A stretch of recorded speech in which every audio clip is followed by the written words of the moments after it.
All right, so Lyric, we was talking about, the other day about you feeling stuck. Yeah. And I think we all have that feeling of feeling stuck, you know what I'm saying? We're all kind of freshly out of college. Me, not so much. I just graduated 3 years ago, so that's probably not that fresh. But I still reside. I still understand what you mean by that. So I just want to kind of kick it off with you, if that's okay, Lyric. Mm-hmm. And just kind of share, what do you mean by you feeling stuck? How did you feel stuck? Okay. My bad. This is Lyric Bell. I don't think this is Joshua Mason. This is my cousin right here. What's going on? It's one of my friends. Hello. Rob. Nice to meet you guys. What are we talking about? Feeling stuck. Yes. I think that after I graduated, I felt very stuck. Just seeing everyone else graduate and get a job, and I did not do that. I went back to school, and then after I graduated from that school, I still didn't have a job. So that was really hard to hear friends talk about what they're doing, and it felt like they were pursuing their careers and their futures, and I had no idea what I was doing with mine. And then I think being stuck there also made me feel stuck in my walk with the Lord, because I just had this big idea of where he was going to lead me, and then when I was not led there to my place, I was like, well, I don't know what we're doing here.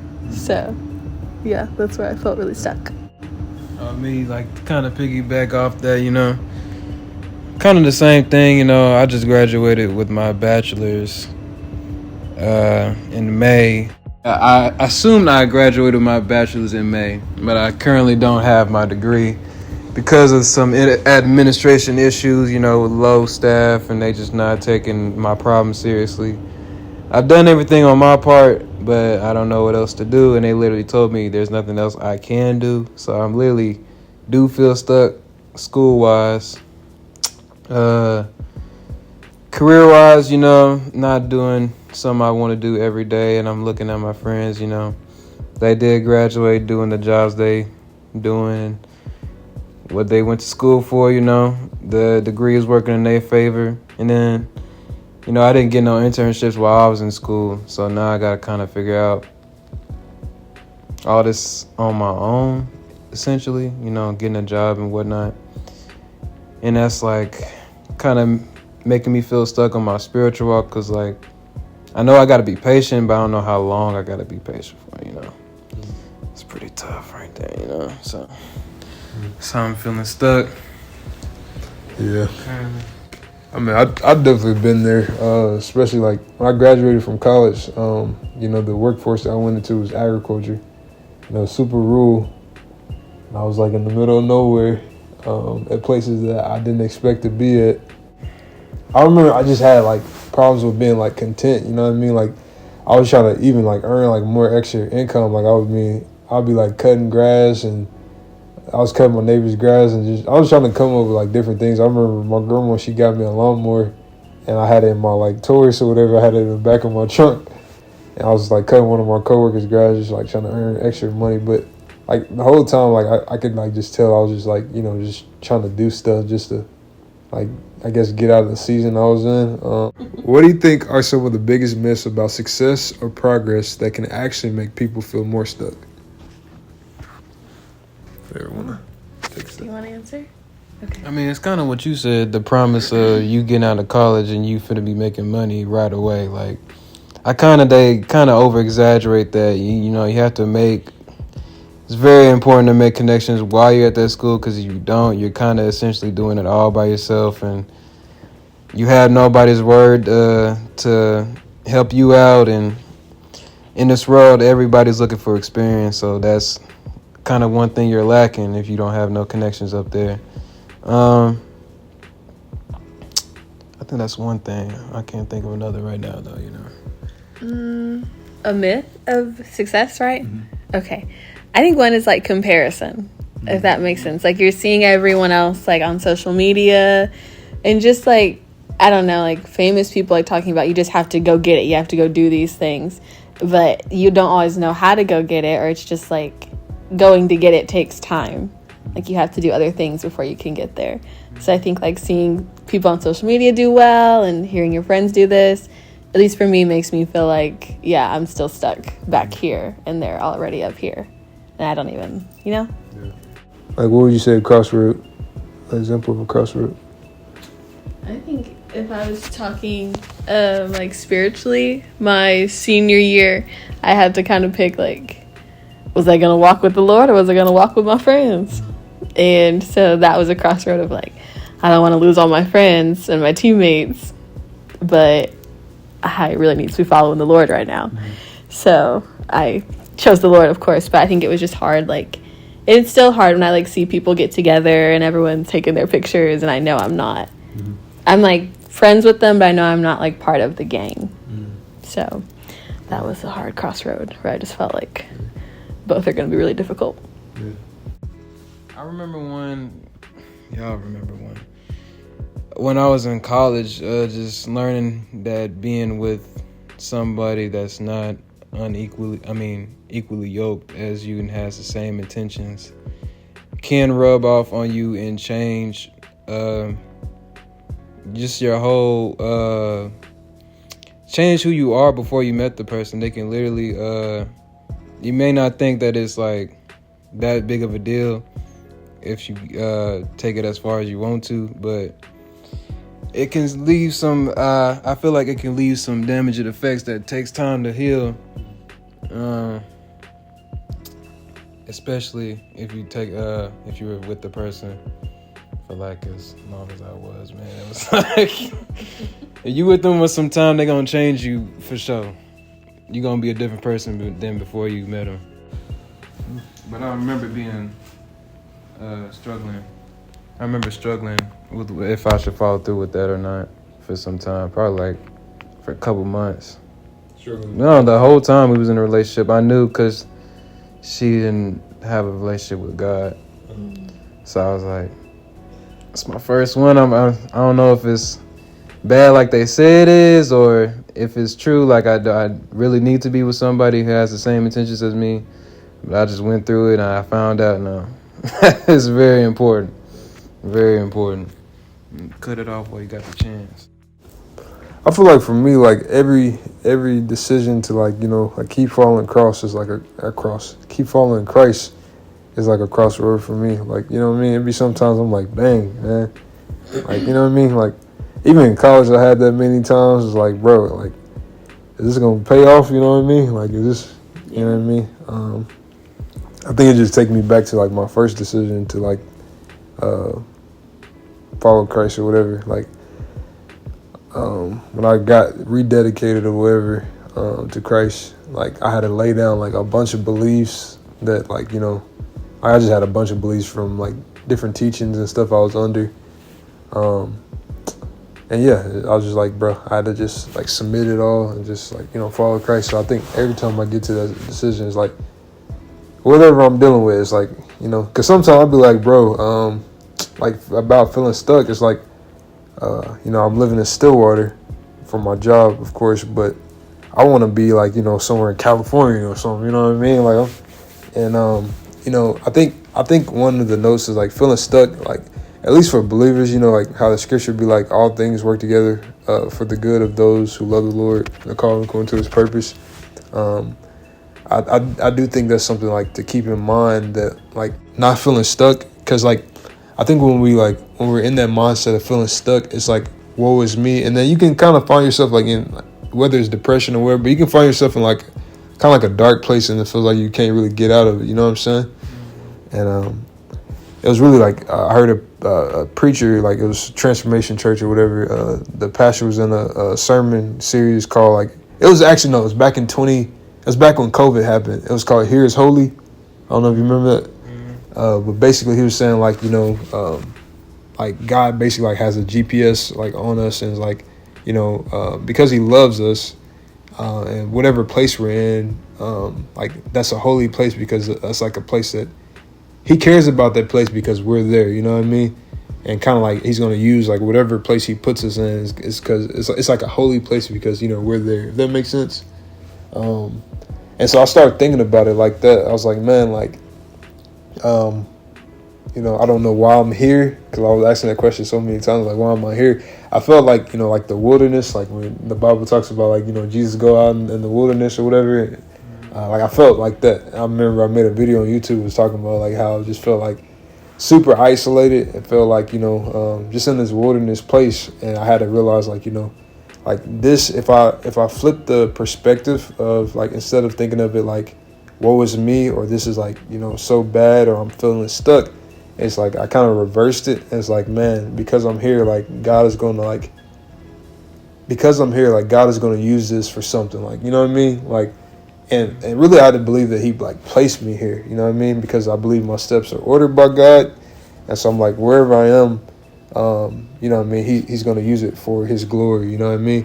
And when I did that, I will be honest and be like, bro, like I did like have a total perspective shift over that season. Like when I was in Shawnee, like a lot of the times, like I was telling Josh know him already know, but like one of the transparent conversations I've had with Josh and some other friends was like porn was a big thing for me, lyric, and it took me a long time to get free from. But literally in that place, or being in Shawnee or whatever, like I started fasting. I started, like just really like intentionally, like when I'm not just praying just for routine, but just like praying just to like kind of see God. Like a lot of times, like when we be doing fasting, we be having like our list of like things that, we want to see happen, or we want to have this, whatever it is. But instead of doing that, I just like really kind of like lean into God and just was like, I'm just really just focusing on like the goodness of God. And it's like, after that, I just started seeing like desires and whatever just like kind of fall off or whatever. And I really would say like, if it wasn't for that season of like isolation, I don't know if I would have like had that type of deliverance or whatever. So I mean, that's kind of it. Doesn't stop me from like feeling the stuck moments. Like even in Stillwater, like I'd be doing the same thing. I'm like, bro. But I think oftentimes when I find myself like really feeling stuck, I know that I have kind of like drifted away from like pursuing God. You know what I mean? It's like, bro. It's like every time whether it's like me worshiping or just like really being intentional about like getting in the presence of God, it's like, bro, he always like shift my perspective. It's like, bro, I'm good. You know what I'm saying? I'm like, because like you with me, it's like I'm good. But yeah, that's what has helped me. I think when I'm feeling stuck, it's like, bro, just lean into the presence of God, whether it's worshiping, whatever, and just he shifts your perspective. But what y'all think? That was really good. Sorry, it like reminded me. So I served at this youth camp at the church I'm at right now, and it was kind of tough. It was kind of tough. But when you were saying like when we feel stuck, we feel like woe is me and like in this depression, and that's very true. And like for me, it's when I feel distant from the Lord and when I know I've distanced. And one of the things like the speaker had said was like, if you're feeling distant from the Lord, like it's not the Lord's fault, it's yours. It's because God is never far. He's always near. He tells you that he's always near. So that's what I was thinking about when you were talking. Like, yeah, when I feel stuck, it's always, actually, yeah, no, it is. It's always like, because I've distanced from the Lord. Yeah. I've like fallen off. And it's really easy for me to like turn and be like, well, God, like, where are you? Why aren't you doing what I've asked you to do? But like, who am I to talk to God like that, if that makes sense? Like, you can't put God in a box, and that is one of the great things about following such a big creator. But yeah, just like having to check yourself a little bit, and like when you get back to like pursuing the Lord, there really is like a big change in your life. Like he really does transform you. Yeah, that was good. So we all got stories. I feel like y'all done said every answer, like, but that's my big, I mean, when I feel stuck, my big thing is worship. I feel like inviting the presence of the Lord just makes me remember what I'm grateful for, remember where I could be, remember where I have been. And it makes me think about where I'm at now. And I have to think of times like when I'm stuck, like it's just a test. It's meant to mold me. Nothing's here it's never too much. No matter what circumstance I'm stuck in, it's never overbearing, because God doesn't give us stuff we can't handle. I rely back on scripture. I just remember that he'll never leave me or forsake me. Yeah, stuff like that. But oftentimes, yeah, when I do get stuck, I am falling off. I can say the same thing. Same thing. It's like you think you're doing good, and then you start falling back into old habits, and then you try not to do those old habits, and then you think you try replacing those old habits with other good deeds, maybe, or you just think that's enough, and it's not, and you still just feeling kind of, stagnant. But that's I can say the same thing. Yeah, I can agree to that for real. Yeah. Heck yeah. Look, that's. I really didn't know that was just something I was noticing for me. But it's like y'all have seen the same thing. It's like you're probably getting a little distance from God. So, bro, that's dope. Do you think it's the same thing for the rest of the people like our age? Like, do they got the same reasons? Like if they're not following the Lord? Yeah. Do you think that's the main reason why a lot of people out here feeling stuck? Because they just don't know the Lord? Or they don't have nothing to fall back on? Or they just not that, read up on their word? Or they don't know how to worship? They don't know how to... That's good, Josh. Good question. That's a good question, dog. All right. Man, I think it's all of that. I think it's all the above, bro. Like, man, like, I don't mean that I hate that this is the answer. My bad. I don't mean like I hate that this is the answer, but like, answer is always God for sure. But I think sometimes it's like breaking it down, like what you're saying. Like, does people know how to worship? Do people, all that? I think breaking it down because. Like, I think we think about relationship with God as just going to church. It's like, bro, no, that's just the little 1% of it, you know what I mean? In my opinion. But Monday through Friday, it's like, the real test. That's the real test, bro. Like, for real. That's the real test. So I think it's all the above, bro. Like, I don't think, people, I think for me, like, I even like didn't know like kind of how to worship, you know what I mean? Like I always see on church, like people either shouting, you know what I'm saying, 1-2 step. Or, the CCM way. You know what I'm saying? And so I didn't even know what worship looked like for me. Even prayer, you know what I'm saying? Like, you see people, like, it's real bold and, like, church mother prayer or, people, hey, God. Talking to Jesus right there. Like, Jesus right in front of you. Yeah. So even that, man, I just think authenticity. I think authenticity. But yeah, I think authenticity is the biggest thing. Like with a relationship with God, like I really think you can be so real with God. You know what I mean? Like there's been times where I had like some real passionate prayers with the Lord. You know what I mean? That probably ain't PG-13. You know what I'm saying? But like honestly, I don't know, man. Like. I've been frustrated before and like I just don't feel like praying or don't feel like worshiping or whatever, and I give him that. But yeah, I just see in those very moments that's like where I like start feeling his presence and like he's like giving me strength in those moments. But yeah, like how would you for somebody that's like a new believer, like what advice do you give them that, like how to pray, how to worship, how to find the presence of God? Like what would you say? Do you have an answer? You can go first.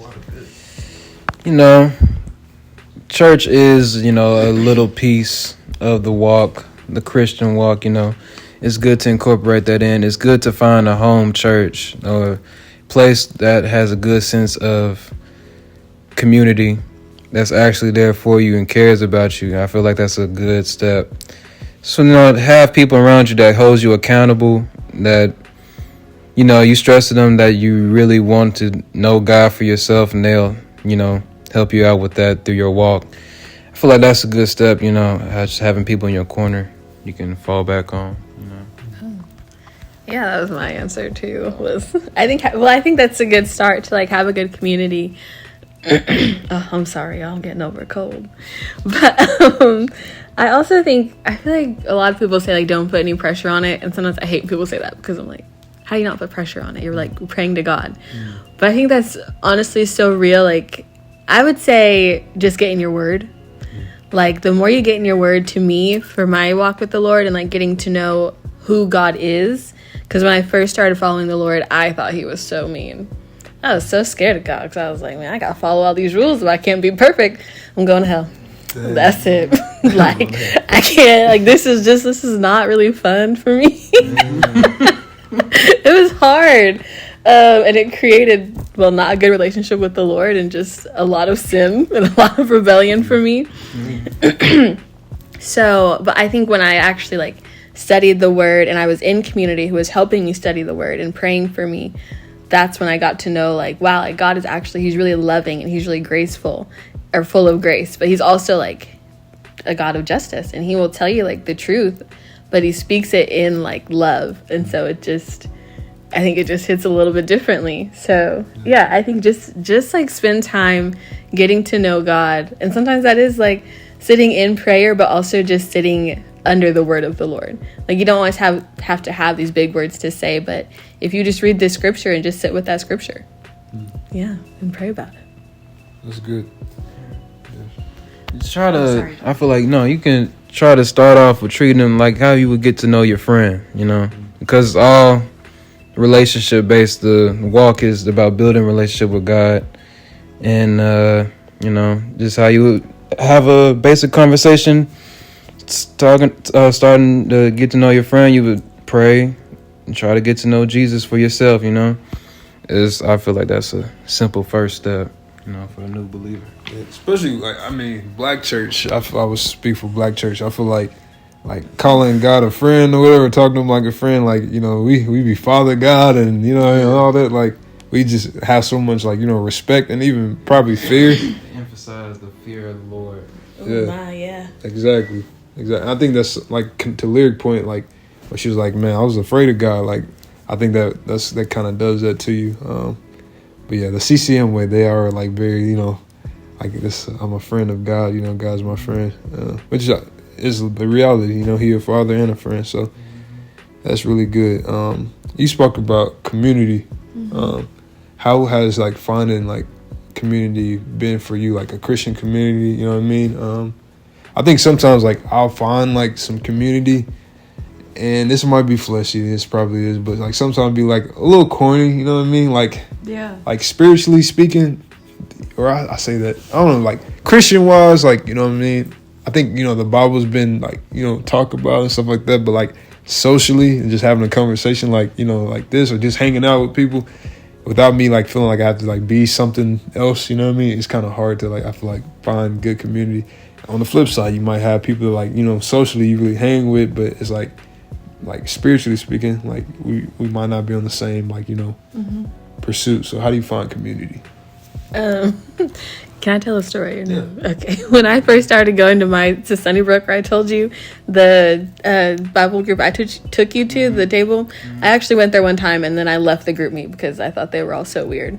Like, you never told me that, bro. Yeah. This is your first time trying to, like, get community? Yes, okay. My first time I walked in, and honestly, number one, it was like, I don't want to say there's a lot of white people because it's not that I wasn't used to that, but it was just not the kind of people I was used to at that point in my life. So I walked in, sat, I left the group me. And I was like, I don't know what I'm going to do, but I ain't doing this. They told me too, they was like, you gonna come back? Lyric was sitting right there to my left, bro. They was staring me right in my face, and then I went to the Bible study, whatever they had, and then I went back to it was like the house. Yeah. We was in the backyard just chilling. Everybody was back there. It was a cool little time, but I mean, it just seemed like everybody had a filter on. Yeah. And I can't tell what's genuine, and I don't like being in that space. I mean, I'm trying to find the real people now. I can't find real nowhere. So I'm like, I did lie. Let me be honest. I said yes to his face. I did. I lied too. And I never showed back up. But yeah, that's the main reason why I didn't. How was finding, like, community for you? I feel like God will introduce the right people to you in the right time. That's what's happened to me. I really am not a big, when I see somebody, I want to meet them. I don't go up to them and ask them what they name. I'm not a big speaker and big talker, so I let people come to me usually most of the time. But, I feel like it's all God. God will just pick up and place people in your life. At whatever season you're going through, He'll place the right people in your life. I feel like that's how communities start for some people. I don't really know how to, seek out a good community, especially in the church, because they all seem like they have good intentions, but until you get to, you can't tell what's real or what's fake, so it's kind of tough. Can't even lie, I'm struggling with it right now. Yeah. Yeah, I'm on the same boat, man. Like, living in Stillwater, that's what I was asking you, like, where's a good church and stuff like that. Not that it's not good churches in Stillwater, I'm not saying that. Just people that I feel like I can vibe with. Yeah. Speak the way I want to speak, or not the way I want to. You know what I'm saying? Speak normally, be real. And yeah, so that's been a tough one for me. But I'm on Josh's standpoint. I'm like I feel like at that point in time, when it's time, like, God will introduce you to. But I think we have to be, like, intentional about, like, pursuing God for a community. Yeah. I don't feel like I probably have done it enough, you know what I mean? I probably just, as I feel like I really want a community, I'll talk to, God about it. But I still feel like, He'll order my steps to it if it's time for it, you know what I mean? Yeah. But, yeah. I just want to say I did end up going back to that Bible study. And it was... my community there was great. Like, once I actually got over my pride. When did you go back? I think I went back, like, the next semester. And then I actually met my discipler there. And she's been discipling me ever since. Dang. So she is great. You said you just had to, like, get over your pride. Like, yeah. You feel like that was what was holding you back? Yeah, I'm prideful. Really? Yeah. I feel like it's just because I've been in church so much. That's the thing. I can understand why people get church hurt, and I can understand why people can't trust people that's dealing with church. Because I went to private school, K3 through 5th grade, and then I was in charter school 6th grade through 12th. So I really didn't get that much exposure to, public school is like big exposure to the worldly things, But I was always embedded in church. And always been in the church. I was a musician in church ever since I was a little kid. And I just seen all these different people, but I just noticed a pattern wherever I go. Like, I could just tell. I feel like I have good discernment. I could just tell when something's real or what's fake. And a lot of these people in these churches really be faking. They just be putting on a fake facade. Just because they're in the presence, just because they think they're under God's roof or something, they have to put on this filter. I don't feel like that's what's missing. This the realness from the genuine, the genuine feeling from people is just missing from the church. It's really making it harder for younger people to get connected with the church, especially from older folk, the way they act, because some of them have an ego. Pushes them away, the younger people away from the church. A lot of even middle-aged folk have ego too. So it's just hard trying to get into church when there's so many people that say they live for God, but the way they're acting says different, I don't know. I was stuck on, like, what Leary was talking about pride. Cause I'm like, maybe that's my, like, problem. Maybe I'm a little problem, you know what I mean? Because I'm like... Yeah. I have in my head what I want my community to look like, and when it's not like that, I'm like... Yeah, that's why I was like, I can't do this. Exactly. But it turned out to be one of the best things in my life. When Josh is talking about authenticity, like, I feel that. Cause, like, I've been in ministries and stuff that it feels like I said, it's Disney World, like we talked about that earlier. So, yeah, I don't know.